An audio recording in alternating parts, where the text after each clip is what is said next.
স্বরাষ্ট্র উপদেষ্টা, আইন উপদেষ্টা এবং পররাষ্ট্র উপদেষ্টাকে পদত্যাগ করতে হবে। আগামী 48 ঘন্টার মধ্যে নিষিদ্ধ লীগের বিরুদ্ধে এলাকা ভিত্তিক চিরুনি অভিযান শুরু করতে হবে।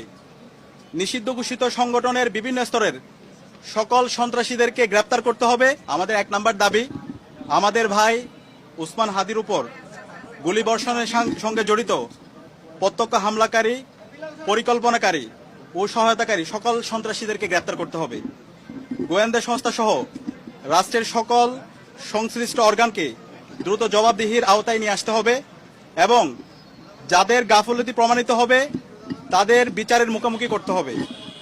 একই সঙ্গে যারা এই হামলাকে সমর্থন জুগিয়েছে, হাদি ভাই এবং জুলাই বিপ্লবীদের হত্যাযোগ্য করে তুলেছে, সেই কালচারাল ফেসিস্টদেরকে সামাজিকভাবে বয়কট করতে হবে। এইসব ব্যবস্থা অনতিবিলম্বে দৃশ্যমান করতে হবে। 2 নম্বর দাবি, আগামী 48 ঘন্টার মধ্যে নিষিদ্ধ লীগের বিরুদ্ধে এলাকা ভিত্তিক চিরুনি অভিযান শুরু করতে হবে। নিষিদ্ধ ঘোষিত সংগঠনের বিভিন্ন স্তরের সকল সন্ত্রাসীদেরকে গ্রেপ্তার করতে হবে এবং সব ধরনের অবৈধ অস্ত্র উদ্ধার করতে হবে। এই বিষয়ে সরকারের অবহেলা আমরা সহ্য করব না।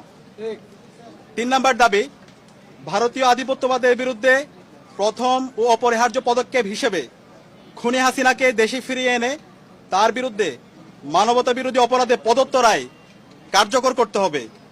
গণহত্যাকারী সন্ত্রাসীদের আশ্রয় দেওয়ার প্রতিবাদে ভারতের সঙ্গে কূটনৈতিক সম্পর্ক পুনর্বিবেচনা করতে হবে।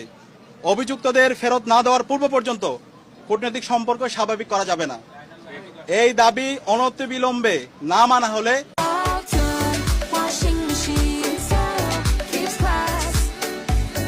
এবং আইন শৃঙ্খলা পরিস্থিতি দৃশ্যমান পরিবর্তন না দেখাতে পারলে স্বরাষ্ট্র উপদেষ্টা, আইন উপদেষ্টা এবং পররাষ্ট্র উপদেষ্টাকে পদত্যাগ করতে হবে।